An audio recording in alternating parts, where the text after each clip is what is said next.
So this is a Samsung S22 that does not turn on, and this is our donor board. This is a phone that fully works, and we're going to use it for a data recovery. Essentially, this is the original board.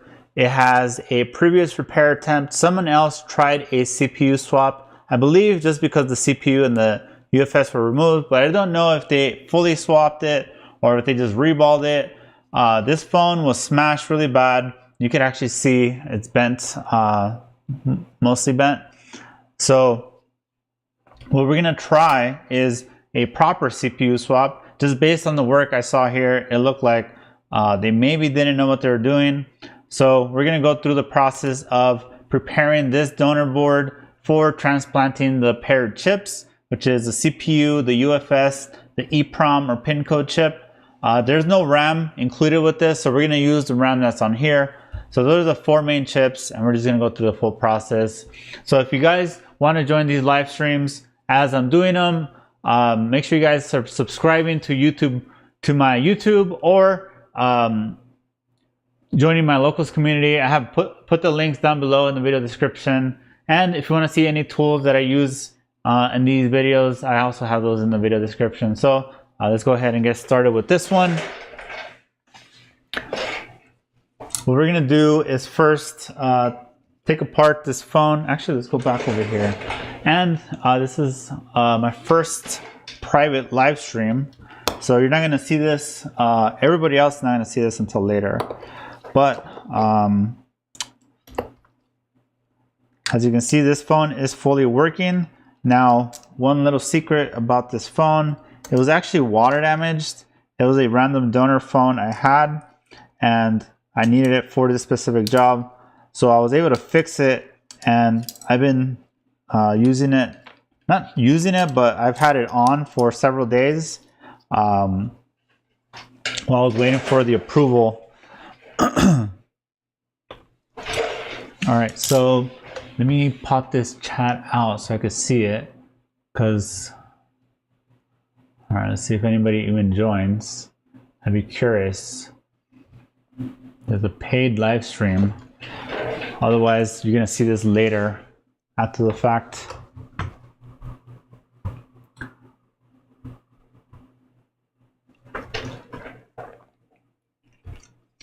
All right, so this is the donor board. Like I said, is water damaged and it boots. So we just need it just for that. This is not, I would typically don't recommend water damage repairs because those are very sketchy phones. But for data recovery, we just need it on for a few hours after the data recovery is complete. The first step is just remove the RAM. I mean, that doesn't have to be the first step. We could also remove the UFS first. Doesn't really matter. But we got to get rid of all these chips because we're going to replace them with the customers. So this is the UFS, this is the memory, this is the RAM on top, underneath is the CPU, and then this is the EEPROM or pin code chip. And all these chips together have to be transplanted, except the RAM. This one's not paired, so we're going to use that one on the other one. So we're going to save this one basically and reuse it here. But this one is paired, that one has the data, the CPU has the hardware keys.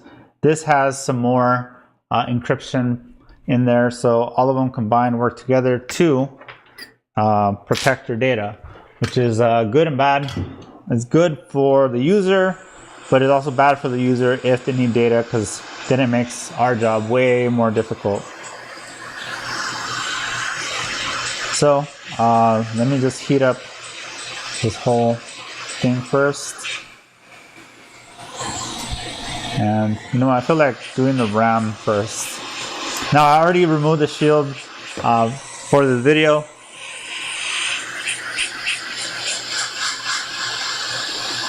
So I'm using a flat spatula tool to kind of get in here.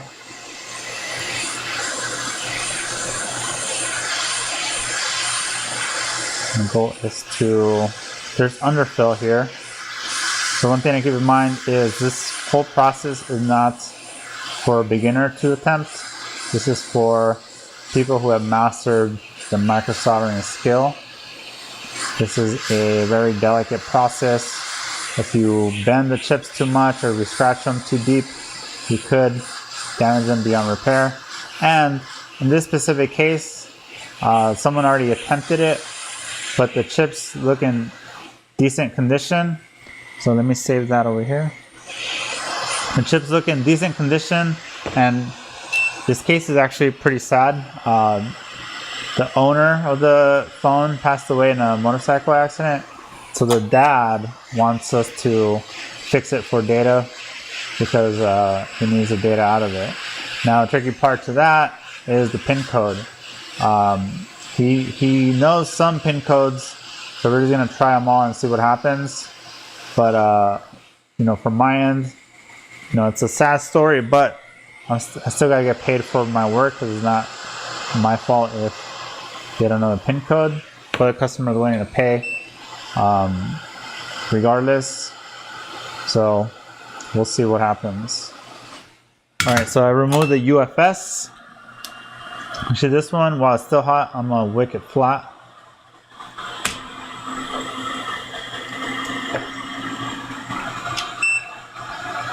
And if you're watching this later, let me know in the comments where you're watching from. I'd be curious to see how many of you guys are watching from overseas versus from the US.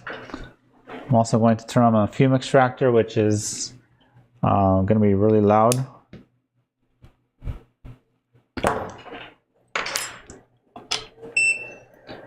Now typically wicking, I only do it for large chips like this. For smaller chips, they're not really necessary.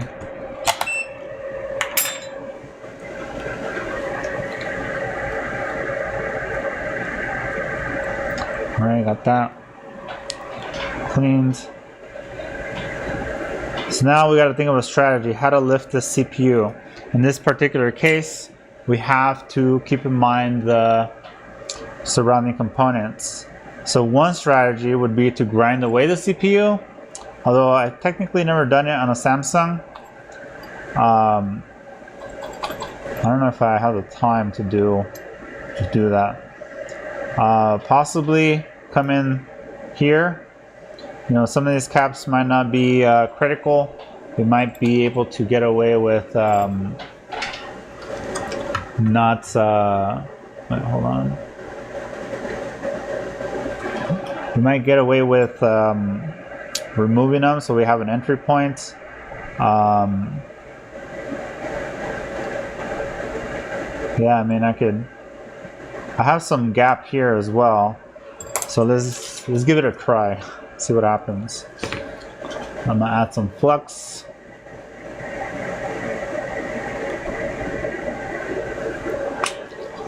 I'm gonna raise my temperature a bit.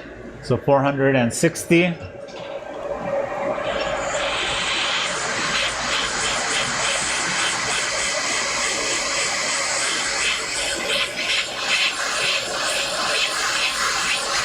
Also, I'm gonna look at the solder balls here to see if see when they're melting. That'll give me a good indicator that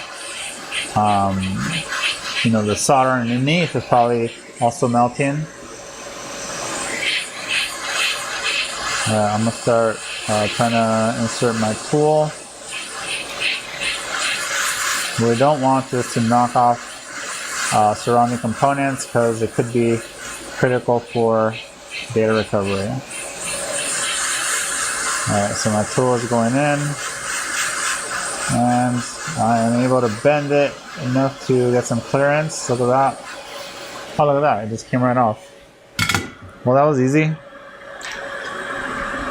So this is the CPU I don't need, so I'm okay with bending it like I did there because we don't need it. We just need the board, and the board looks fine after popping it off like that. Now I do see this component moved. Should be fine. Surrounding components are all fine. There's some solder balls. Should be fine. I kind of bumped this as well, but this looks all fine. So we can proceed in prepping this area. But you know what? Let me remove the chip over here as well.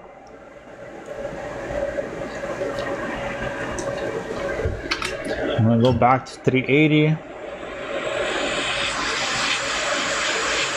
and take notes. The dot is on the bottom left toward that gold corner.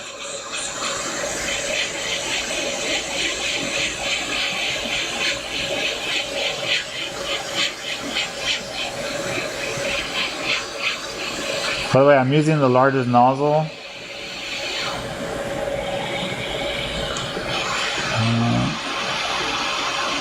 I bumped that component, but it should be fine. Let me flatten these pads out.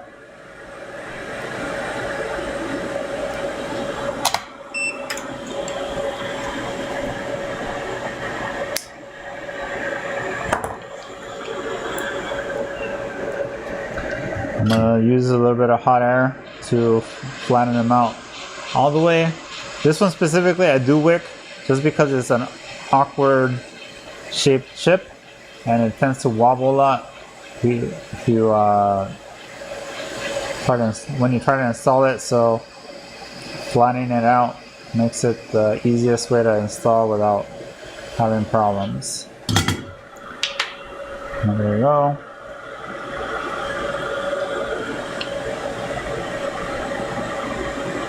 Alright, now let's coat all this with flux. Pick up some of those solder balls. Now in this case, I'm going to use 1/38 solder. This is super low melt, ultra low melt. I don't know, what do you guys think we should call it? Because it's 1/38. It's not used for soldering anything on. It's mostly to remove solder. So you add solder to remove it, if that makes sense. Essentially, it's kind of like a way to make the solderings better by adding some extra, because it tends to stick to each other in a way. But also it's low melt, so it makes wicking it flat a lot easier. I added some solder to that cap right here. Maybe it'll make it easier to align later. I'm using my knife tip, JBC knife tip, to carefully get solder on every single pad imaginable.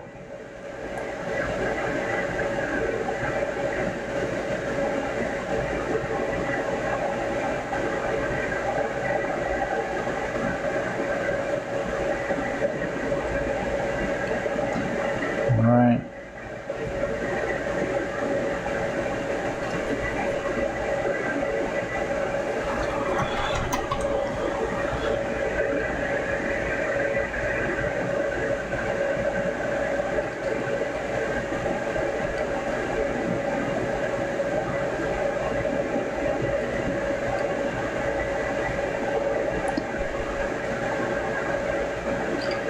Alright, so I got it all figured out.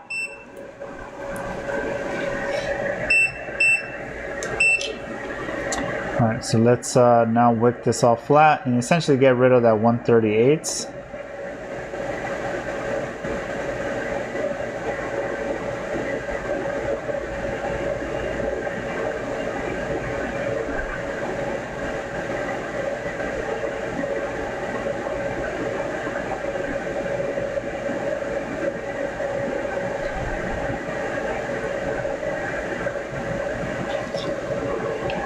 Okay, I'm looking all these flats.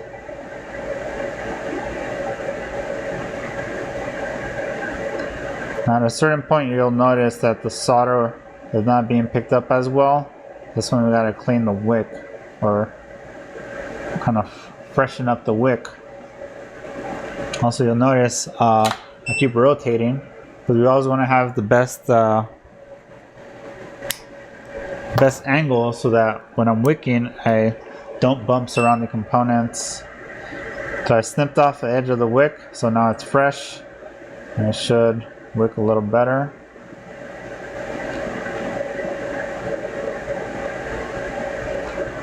There we go.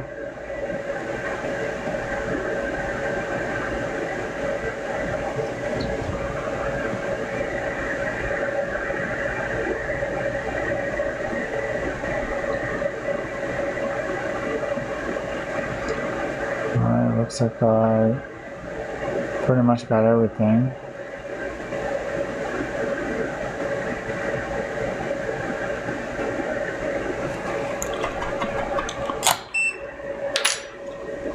Now, time to clean it up.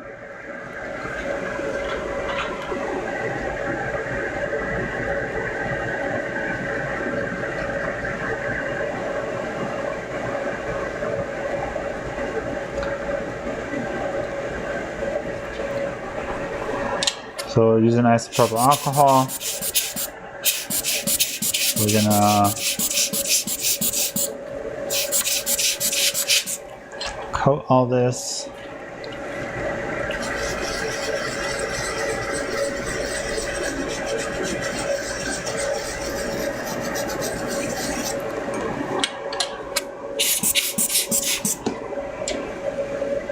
All right.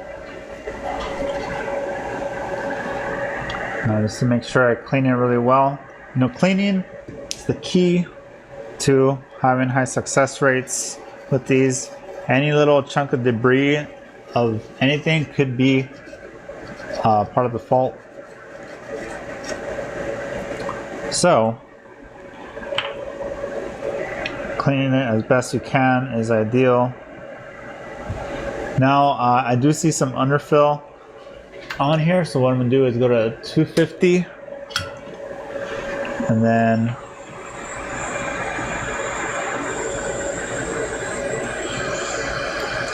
use my blade to gently clean off this excess. It's like very minimal, but if you don't get rid of it, it could block your chip from sitting properly.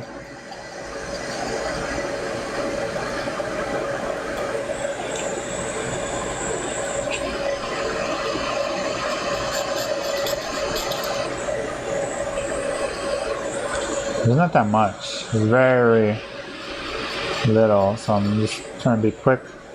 There's some in here as well.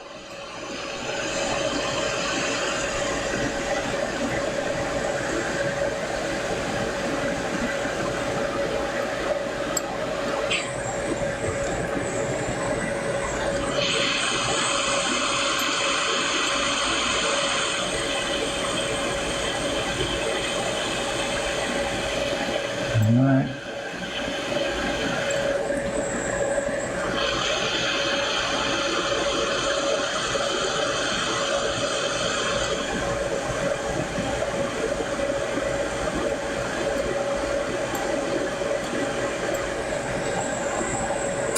I think I got most of it. Also notice there's one pad here with a piece of old pad on top of it.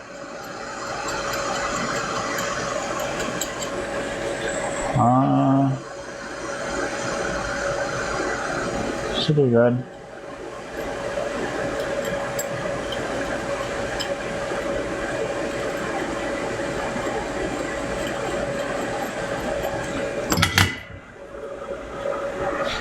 Now let's clean it up a little more.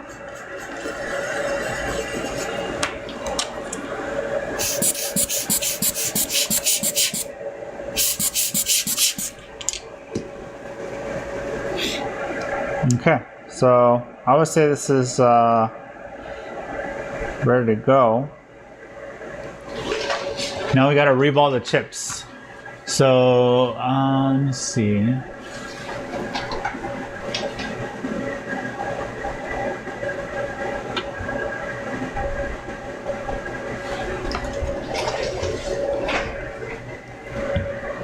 Give me 1 second. Let me make sure I post one out.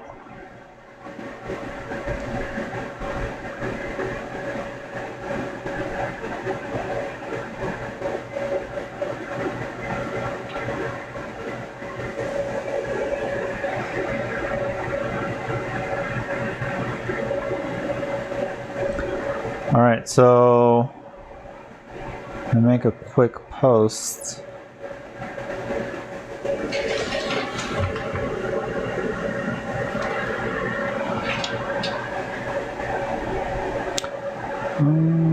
Let's see.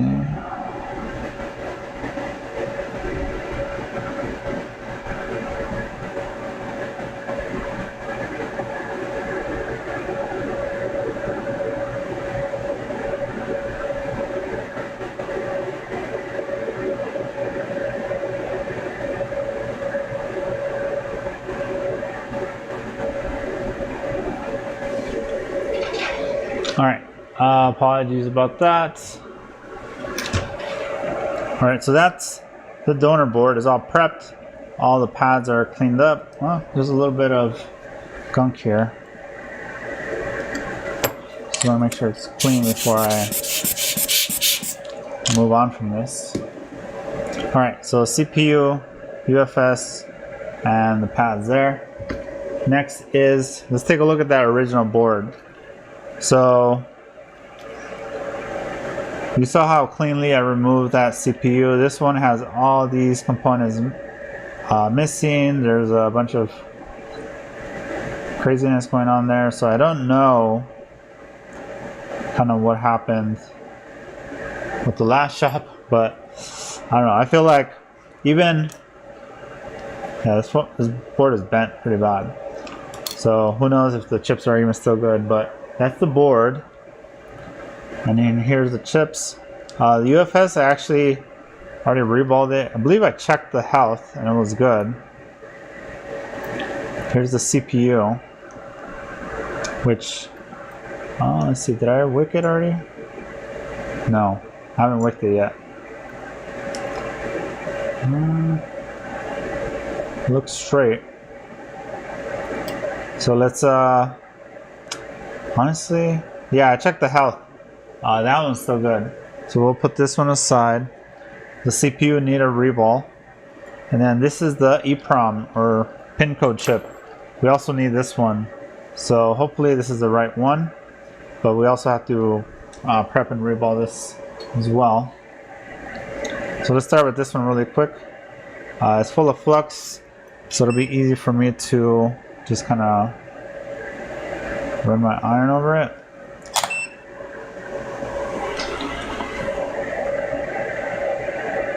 Grab some ISO.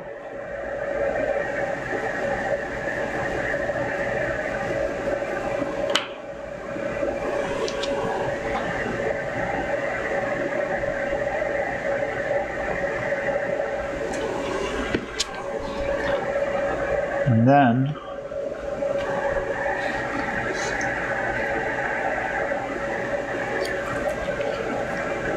we're going to reball it.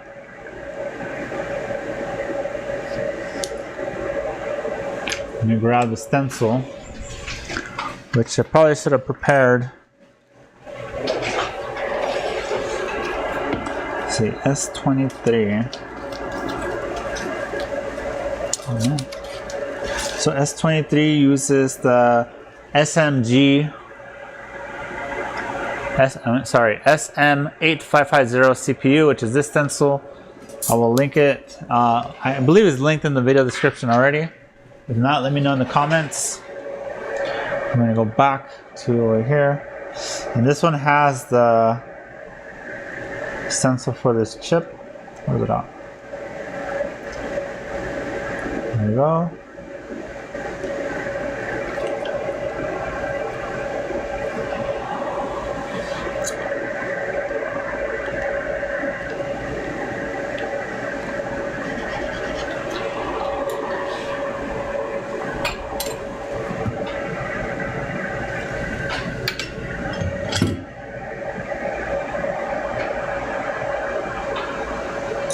I'm going to, well, I applied some paste. This is 183 Celsius, so it's low melt, but not as low as 138. This is the paste we use for everything else.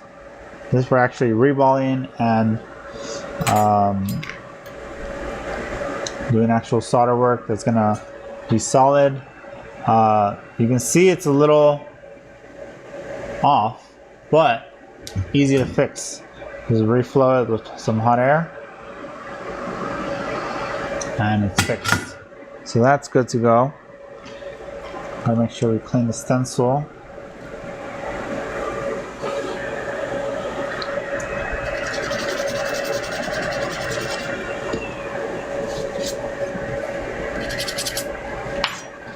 Alright, stencil's clean. Now let's go for the CPU. Right, and then take a look at the pattern of these capacitor spots, and we're gonna line it up with this, which looks like it'll be here. Actually, I see an issue. There's a pad over here that's, I think it has a pad on top, so let me see if I can get it off. Yep.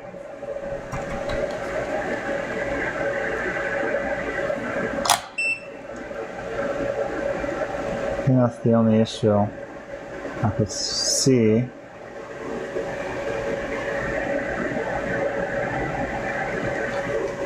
Actually, the stencil's a little dirty. I just noticed, for whatever reason, we're getting a ton of S23 Ultras, and last 3 of them have required CPU swap. So the stencil has been used a ton recently. By the way, if you need your data recovered, I do offer that service, mail-in, for anyone in the US or around the world. Only data recovery for international customers. If there's not repairs, it's just temporary repairs for data recovery.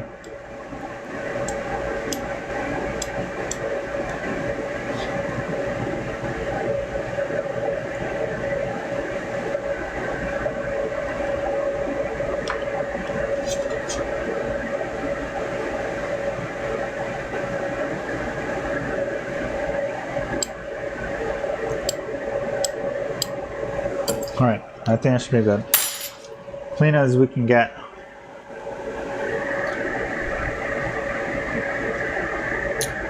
Alright, let's line it up. Oh, I missed the lines. Wait a second.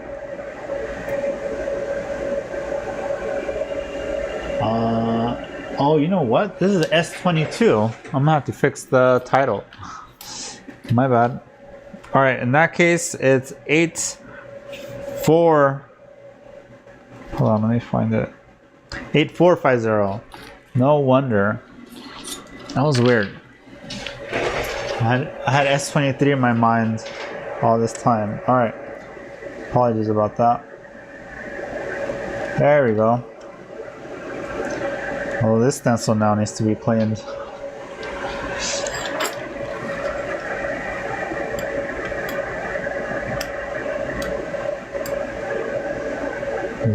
Some of these get filled with like flux and all this gunk.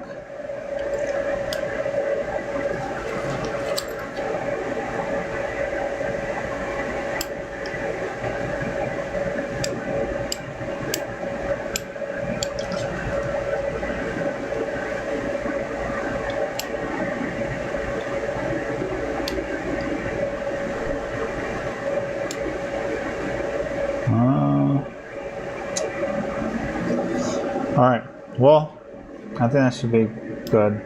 There is really just one pad that looks like something was in there.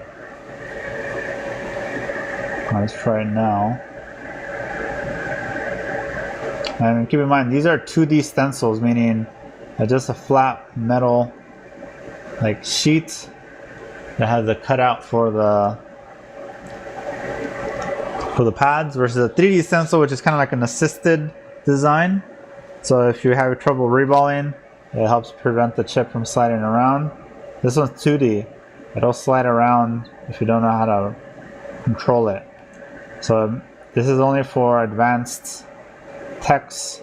Do not try this if you're a beginner. You're guaranteed to destroy the phone, destroy the chips, and destroy chances for data recovery 100%. There's no like backup process or plan B. If you mess up the CPU or the UFS, you lose that EEPROM chip, it's game over. There's literally nothing you can do.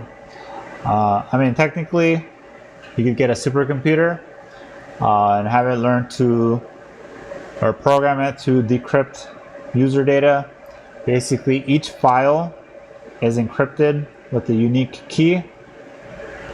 So imagine you get a supercomputer that can decrypt the encryption on one file. Now it has to do that all over again for the next file and for literally every single other file. And if you can do that, you can basically, if you can decrypt the user data that's protecting the security that's protecting these files, you can basically break into banks, steal everyone's crypto and whatnot. So it's not going to happen. If someone could do that, they would have already been really rich people. So yeah, decrypting some of this stuff is not so easy. It's a super complicated math problem, and the only way to solve it is with the hardware keys and the pin code and some other stuff. So basically, there's a bunch of complex processes required to decrypt the user data, and if you mess this up, then data's gone. Just think of it that way. I don't know if that rant made sense, but I'm also trying to focus on the CPU swap.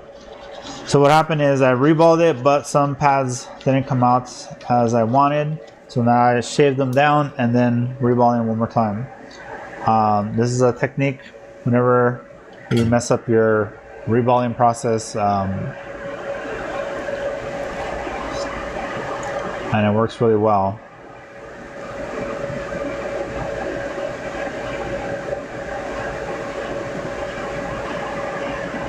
Now, like I said, this is my first private live stream, so only paid members can see it. I didn't plan it out or anything, so I just kind of just announced it as I was about to go live. Probably should have planned it better, but I just kind of, one, I wanted to get the job done. Two, I do want to regularly do these live streams for members only. So if you guys want to support, I'll be creating more content. It'll be an open forum. You guys can ask me anything, and you get to watch the stream before anybody else. Everybody else will just get to see it as a recording after the fact. So if you have questions about why I'm doing things certain ways, or just want to be here and chat, consider subscribing either to YouTube or my locals community. I'll be basically posting the link, the private link to the live stream there, and then I'm still debating on when I'll release it publicly, maybe a few days later. That way, there's some exclusivity. And take a look at the reball here.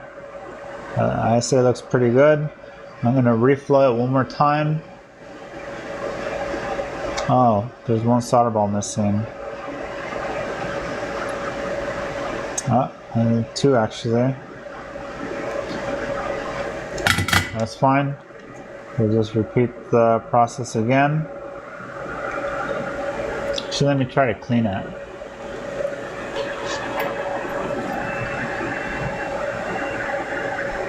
Oh, there's some gunk on there.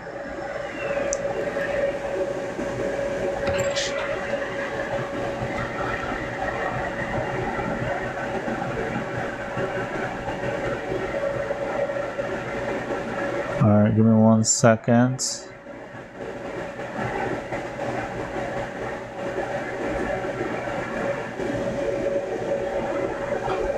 Let me see. I think let me make sure I didn't mess something up.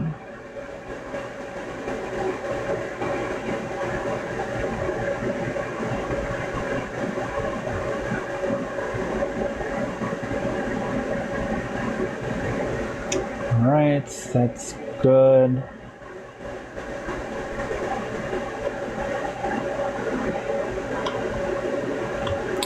Alright, cool. Let's fix that. Now, the reason why I'm doing a live stream also is it's a lot easier to just live stream and be done versus recording a video, having to then later edit it, and that whole process. So I'm trying to think of a way to make these post more videos more efficiently, and I'm going to try this method for a while and see how it goes.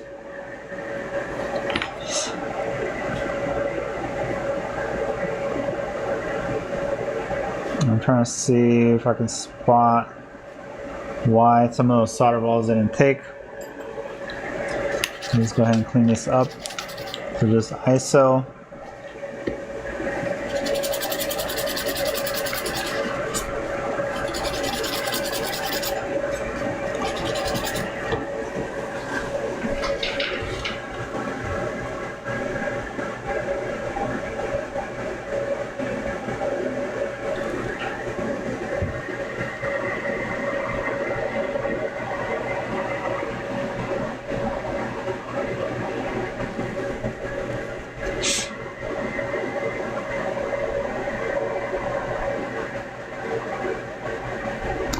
Let me see.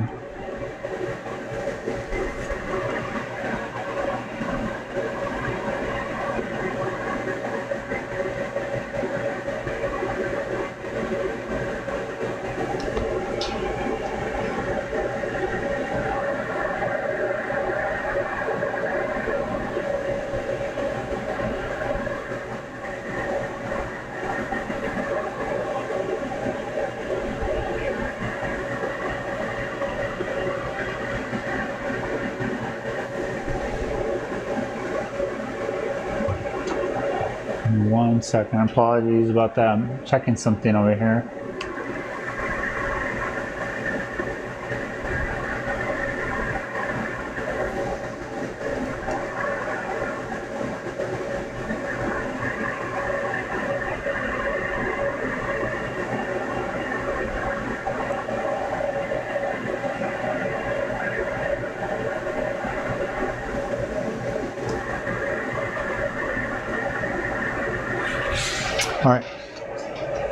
All right.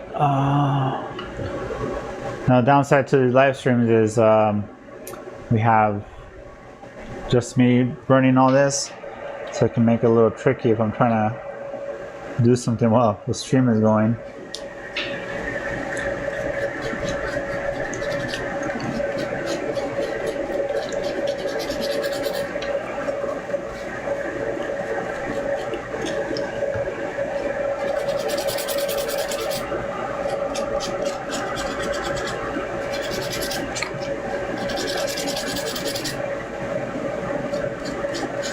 One thing I like to do while doing this cleaning is kind of push down my bristles so they go through the stencil, so it kind of pokes any gunk that's might be in between, might push it out.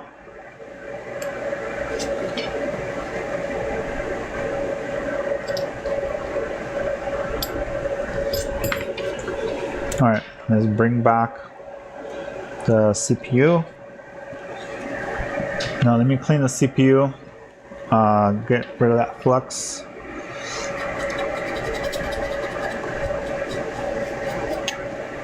I like to use the tip of the ISO bottle to hold the chip.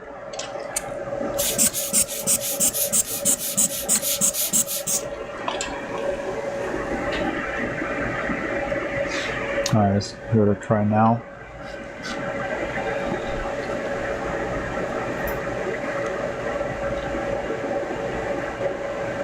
Yeah, so basically here, and here, some missing solder balls.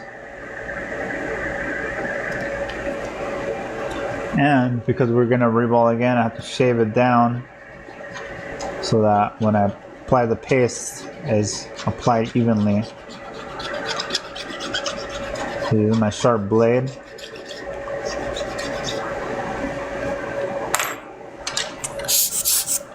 All right.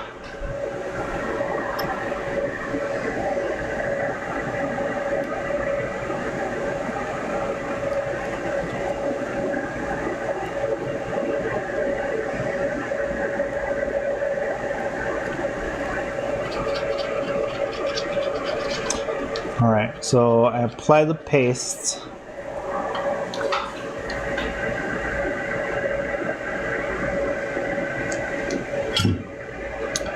And then I see the paste filled into just the holes necessary for this. Now I gotta heat it slowly.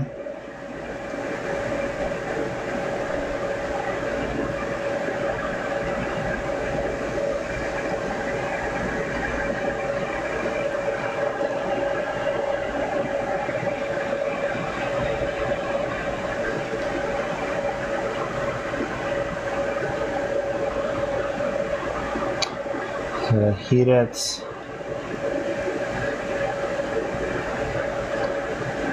is one of the key skills to reballing CPUs is knowing how to deal with all these little imperfections so that so it comes out with a clean reball at the end. Alright, I think I'm gonna have to shave it one more time just to ensure I got a good reball, even reball.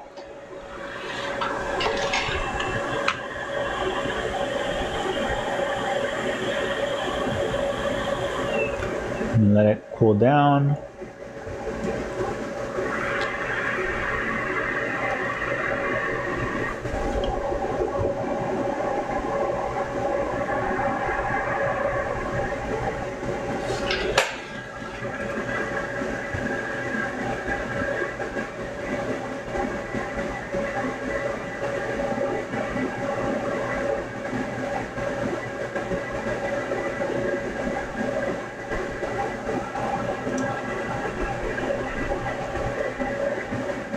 Alright.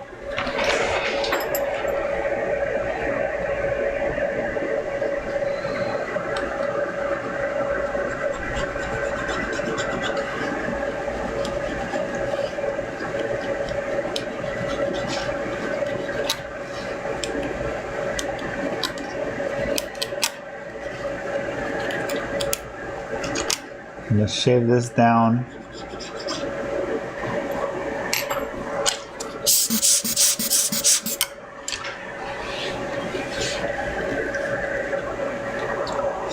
It kind of looks a little uneven, so let me apply a little more paste. Sometimes you gotta reball this over and over a few times.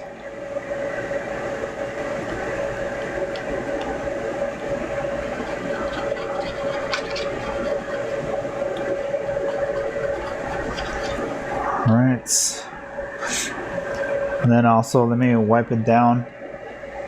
This will help push in the paste into the pads, dry it out, any of that flux moisture, so to speak.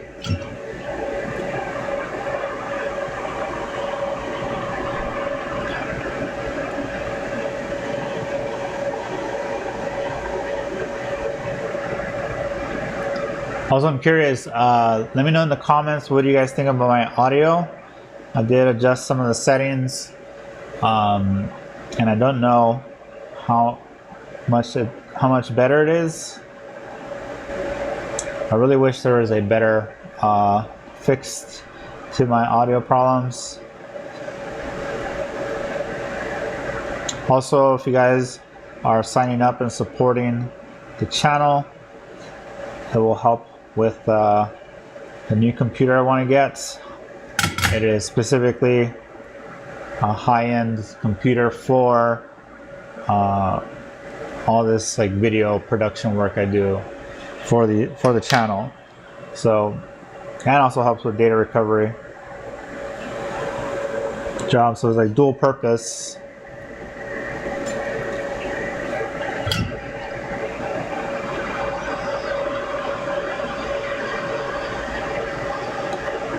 So I'm going to reflow this. I think this is good now. But it's kind of hard to tell until I put flux on there. And I'll have a better look and feel.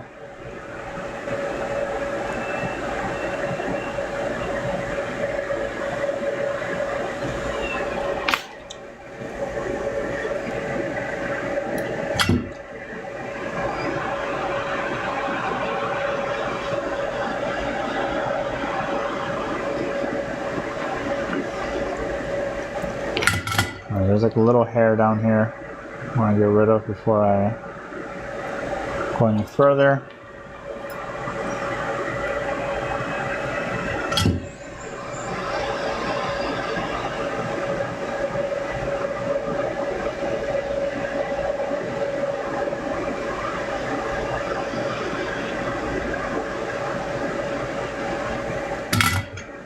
There you go. Look at that CPU reball. Now it looks perfect. You can see all the reflection between the balls are very universal. Compared to before, you can see some like oddball pieces sticking out. Now let's clean up the stencil as well. Essentially drip ISO and scrub it.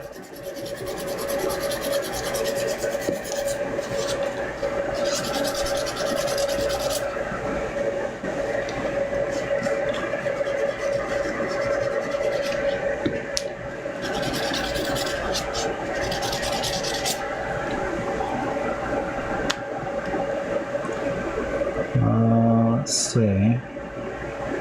Oh, that's pretty good.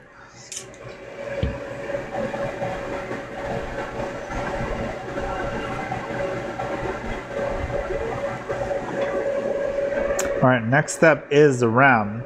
Now this one's a RAM chip that we pulled off the donor, which we know is no good. So we got to clean off all this underfill, which is very messy and also tricky if you don't know how to deal with it. I don't use any board holders or anything for this.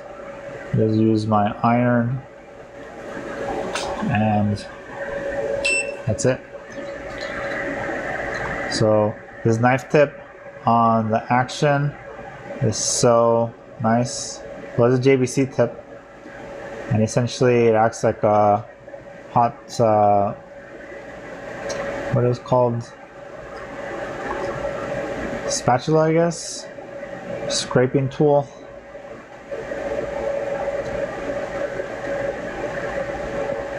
So it scoops up all that underfill stuff really nicely.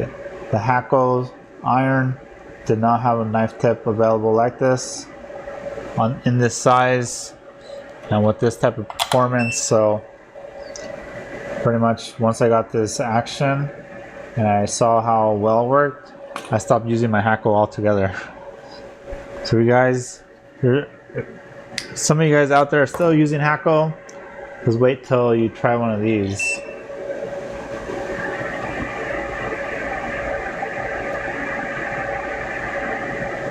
Alright, so let's wick.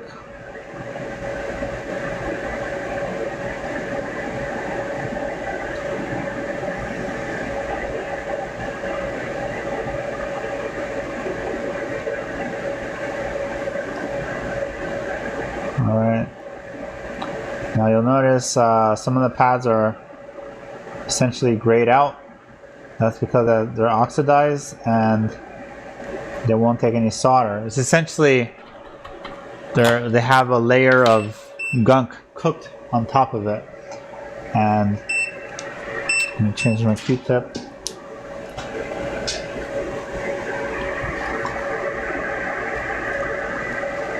So there's a few ways to dealing with that. Easiest is just try to reball anyway. Most will take the solder in the reballing process. I guess the paste and the heat kind of make it happen, but not all.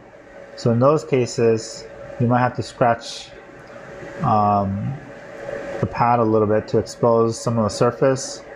So then when you try it again, it does grab and give you a proper proper surface area to reball. Look at that. You got it pretty clean.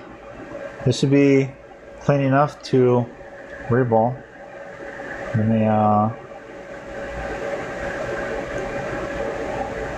me get these little chunks here out. Probably fine leaving it as is, to be honest. Let's just leave it.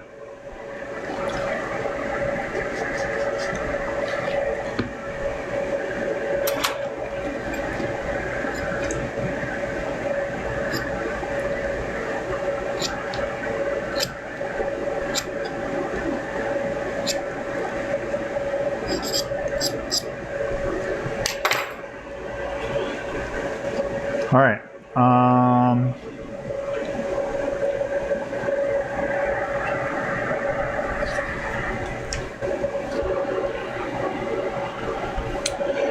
All right, so this is a RAM.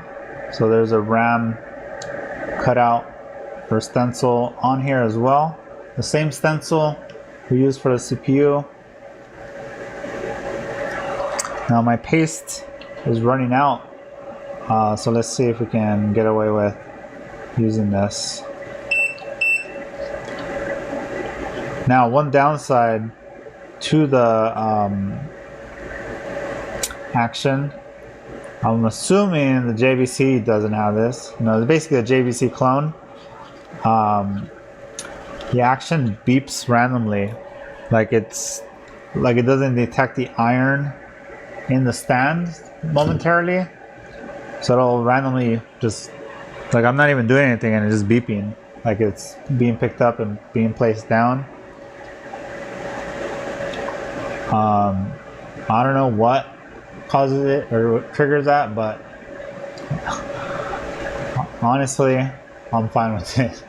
It's a little annoying, but not a deal breaker. To me, at least.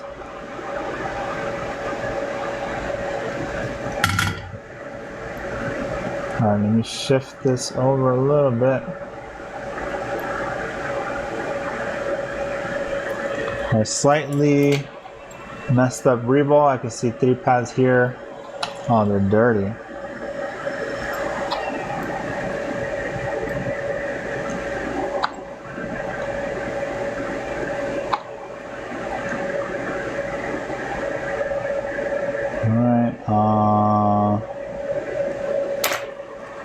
Alright, cleaned out those. The rest are just crooked. So let me reflow it. And then I might just reball one more time on top. And then we should be good.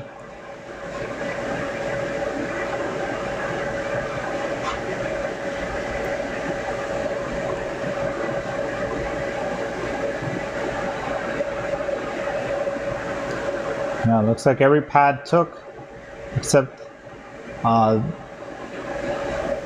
maybe 2 or 3. There's one right here. I don't know if you can notice, this one's kind of just hanging around. This one's empty, this one has some gunk in there. Let me see if I can get this one soldered on. I kind of rotated it in place. Maybe that'll be enough to get the ball in there. Yep. Looks like it grabbed. Now, even if it's not perfect, I just need it good enough so that when I do reball on top of it, it'll actually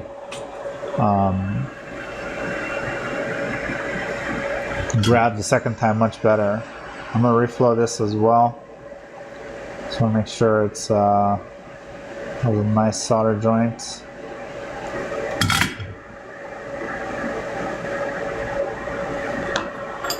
And while it's hot,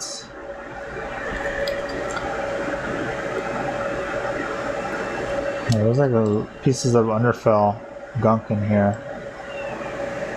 Well, that's fine. All right, I think we just gotta fix that over there. Let's see, let's shave this down.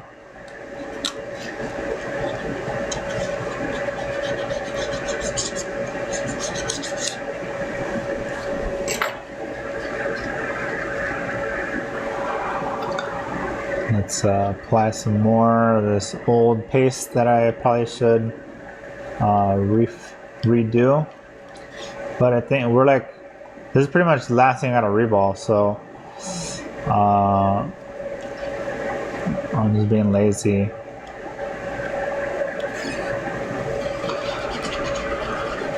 I mean, it's still doable. I just I think what happens is when the paste is kind of old and dried out, you just have to you'll have to redo this a few times.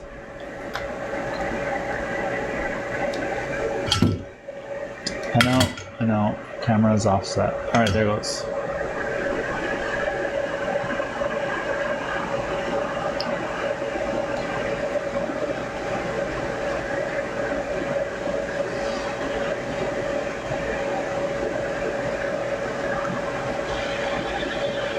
Now we reflow this one more time. Look at those shiny solder balls.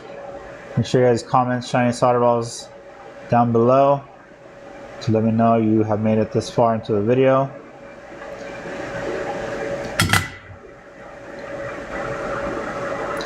All shiny solder ball comments will get a heart react from me if I see it.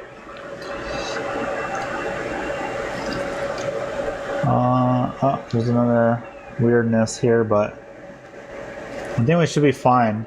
I mean, that was a pretty solid reball. Let me see.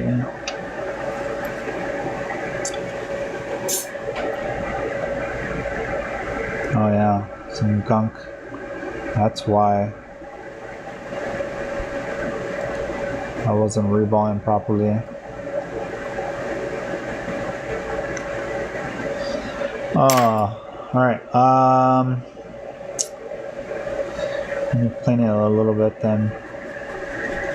So that solder ball is going to be too uneven.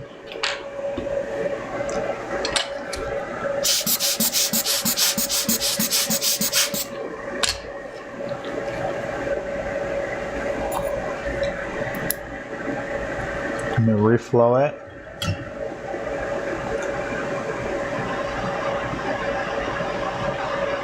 Although I should put some flux on there.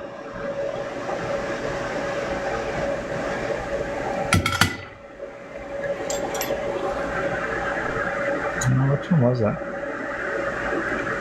Honestly, it doesn't look too bad. I think I'm just gonna leave it. Also, I'm about an hour in.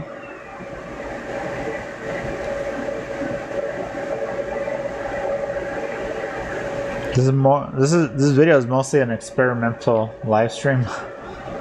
I'm trying to get creative with this whole members only thing.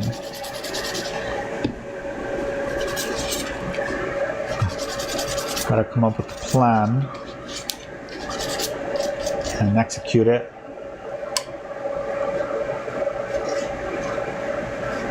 Alright, tends to look pretty clean. Alright, all the chips are reballed. Now let's bring back the donor board that we prepped in the beginning. What I'd like to do first is the CPU, the RAM, the EEPROM, and then the UFS. So let's go with that plan. I'm gonna put a little dab of flux. Oops. Whenever I get too big of a dab, like a blob of flux, I just put it elsewhere and then start again with the smaller pieces. You gotta keep in mind, your flux might be dirty. So if your flux is dirty, like the tip of your needle or syringe, you might have problems with the install of the chip. So that's why also it's important to always clean your station, clean your work area. Now this also has flux, and then you can see the pattern of those empty gaps. So if you line that up with this, that means it goes like no. Yeah, it'll go like this. Yeah, this lines up with this. Okay.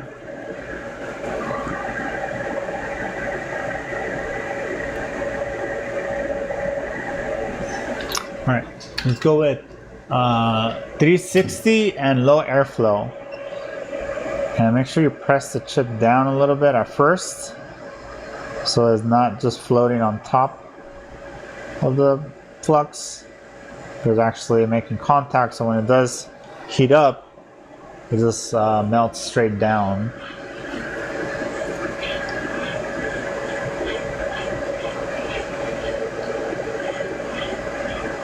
Oh, did it move?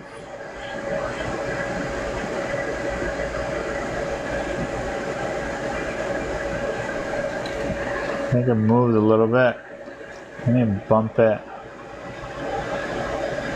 Oh, I can't. It's already grabbed on a little bit. So we're just gonna go for it.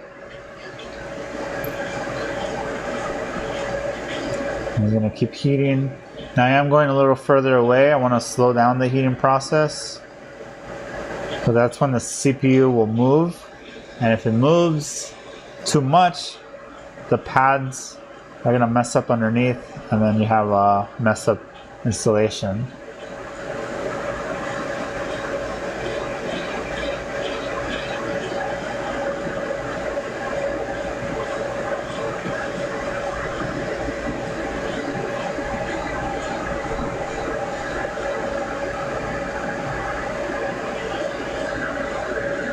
All right.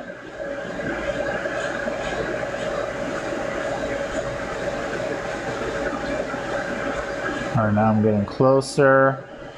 I'm trying to make sure all the IC gets the heat. Alright, I'm gonna try to bump it. And you see it bumps and then it slides back into place. So that's good. I'm gonna apply some flux on the top.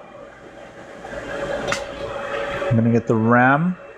Now the RAM, I didn't add flux.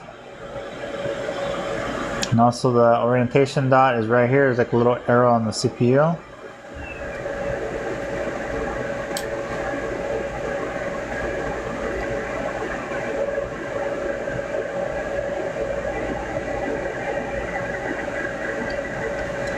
So let's straighten this out.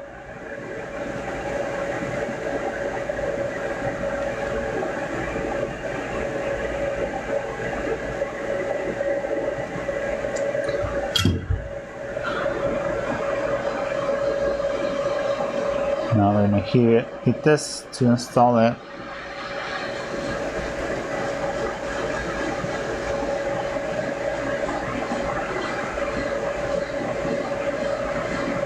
Same heat, 360 and 25 airflow.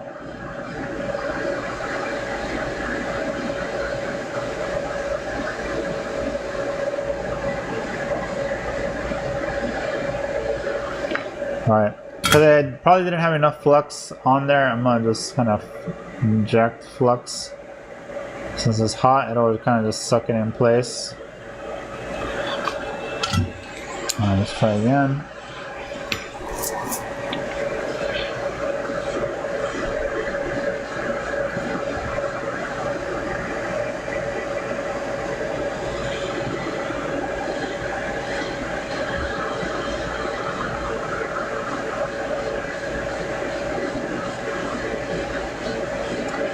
I'm pretty sure it's installed now. Bump, it snaps back into place, so that's good. Next up is the little pin code EEPROM chip.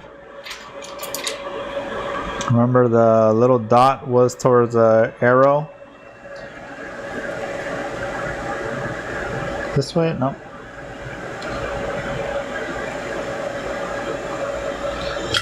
Something like this. Now this chip, it's really easy for it to fly away, so just use very low airflow and like hit it straight down so that it doesn't catch underneath.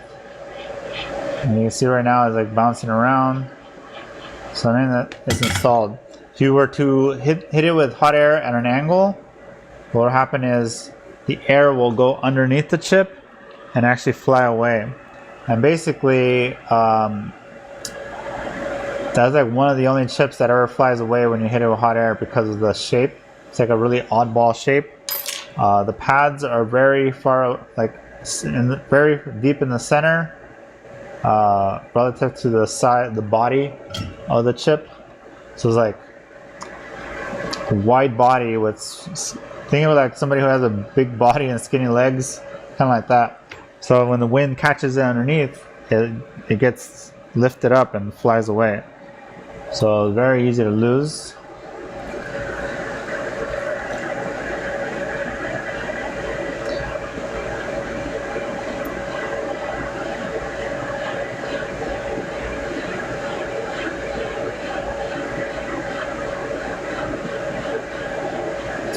Alright, so now we're installing the UFS.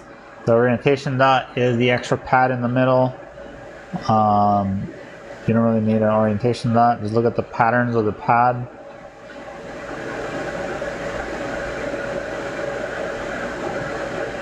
Now the thing's installed as well. I was able to bump it and went back into place. Now we wait a few seconds to cool it down.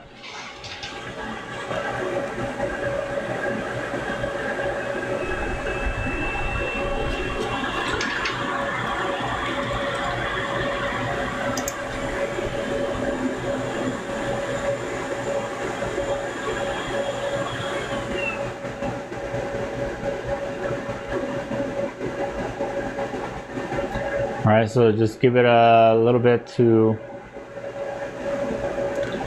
cool down naturally.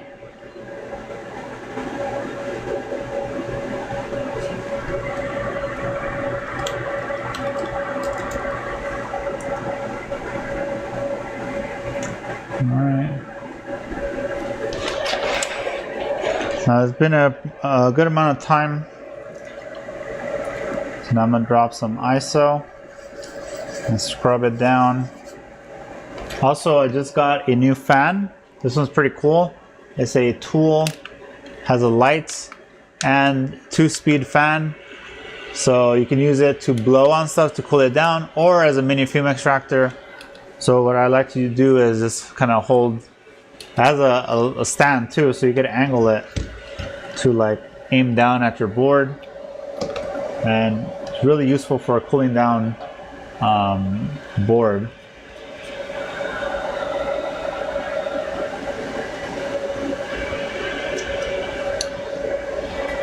Give your input. You guys see, like, you can't, but it's definitely cooled down. It feels room temperature. So let's just let's give this a try. So if this doesn't work, I'm just gonna call it quits, just because. Actually, let's take a look real quick over here as well. Not jump to conclusions. Oh man, I can't. It's like hard to see under this board. Let me hold this off the edge of my desk.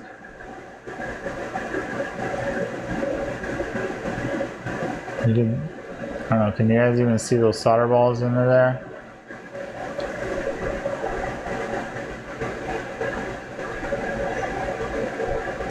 I mean, it's pretty much installed.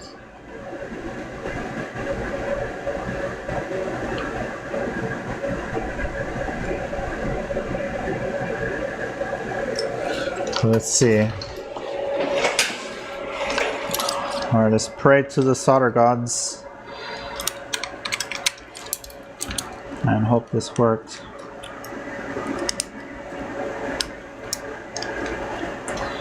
Alright, let's plug everything in.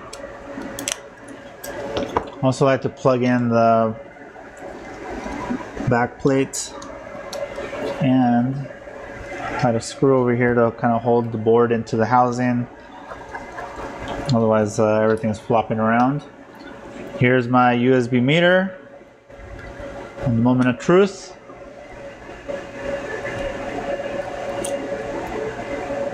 Zero.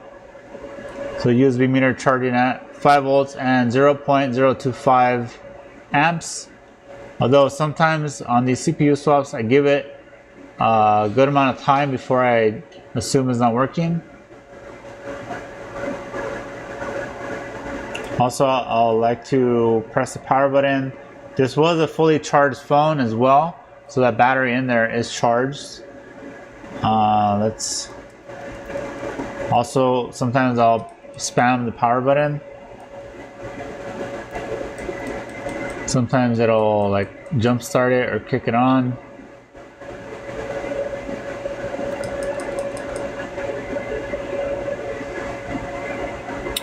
Now, as I said in the beginning, or in case you didn't miss, you missed that part, this was a previous CPU swap attempt.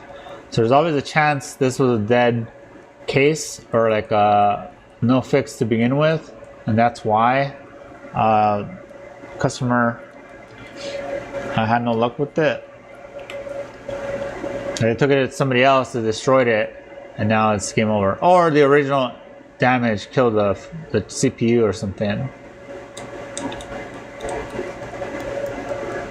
Yeah, USB meter is not activating.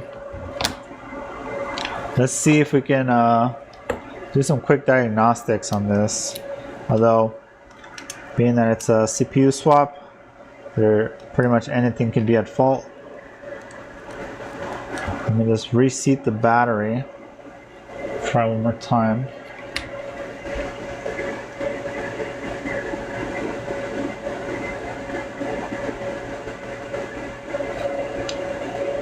Now what I don't like about the S23, what is it? This one? Yeah, this has a different connector than usual as far as the battery connector. So if you want to try to boot off DC power supply, let me see if I can do that. Tools.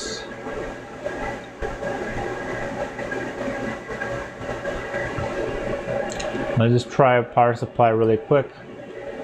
Which is basically right there on the bottom right. I'm gonna plug in my multimeter probes into my power supply and see if we can get this. Well, actually, there's S22.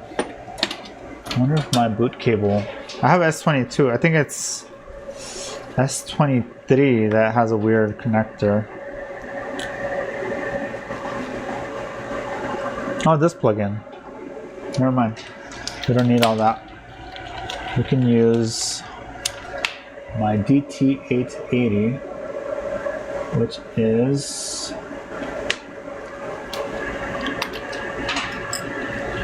this custom-made S22. Made it out of S22 Ultra battery. Turns out it's the same plug for this one. Alright, so before prompt to boot, we have no short. Let me plug in the power button.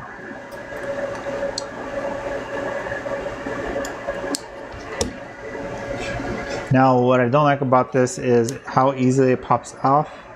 So I literally got to hold it in place. Alright, let's prompt to boot. Look at the boot consumption. Oh, short.